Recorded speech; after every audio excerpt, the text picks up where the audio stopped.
Hello, people. I'm going to give you the answers to the propaganda worksheet that you did the other day, where you had to look at the print ad and figure out what type of propaganda was being used. So I'm going to give you the answers and explain why, so that you can learn this and know it for two reasons. One, you're going to have more of these on the final exam, and two, the whole point of me teaching it, of course, is so that as you go through life, you can see how advertisers are trying to psychologically manipulate you.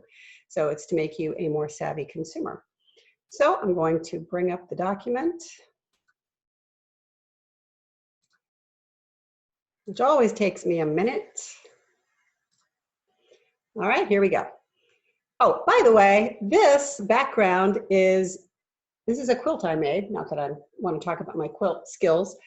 We definitely don't want to talk about my quilting skills, but it is covering my china cabinet, which I love my china cabinet, but you can see how the lights from my dining room table shine in it. So I just put that there so we don't have that reflection.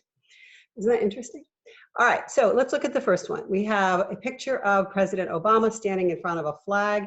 This is called transfer, and this is the one where you see something like the American flag and it gives you a patriotic feeling maybe, or a good feeling, and then you transfer that good feeling onto that guy standing in front of it, and maybe you support him more. Like, it's a psychological trick. Just all of these propaganda techniques are just tricks to make you feel, think, do a certain thing. And remember what the whole point of propaganda is? To sell something, whether it's a product, whether it's an idea, whether it's a candidate. It's to sell you something. That is the whole purpose of this type of propaganda. All right, so that one is transfer. The second one is, yep, you probably guessed that one, plain folk. This is just a regular young girl. Just looks like somebody that lives in your neighborhood eating a sandwich. Next, we have this McDonald's ad: creamy, dreamy, icy, chocolatey. And those words are what we call glittering generalities. They don't really mean anything. They just sound good, and they make you want that product. It's a really good technique. So 3 is glittering generalities. 4 is stacking the cards. So let's look at what's going on here. Stacking the cards means they're not giving us all the information, just enough information to trap us into thinking a certain thing. So it says these fries, 40% less fat, 30% less calories. Well, first of all, it should be fewer calories, right, people?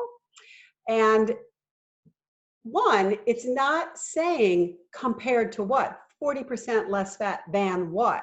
30% fewer calories compared to what? I'm assuming they mean their regular fries, but they don't say that.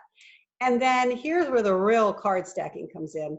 They tell us it's 40% less fat, but they don't tell us how much fat we're still going to get if we eat these fries. So 40% less fat sounds fantastic.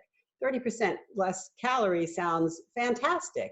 But how many are you still getting? They don't want to tell you that. They don't want you to think about that. They want you to think of it in this way. So that is stacking the cards. Here we have name calling. That's a pretty basic one. Seems more like a medium Mac. So Burger King is saying something derogatory about McDonald's product.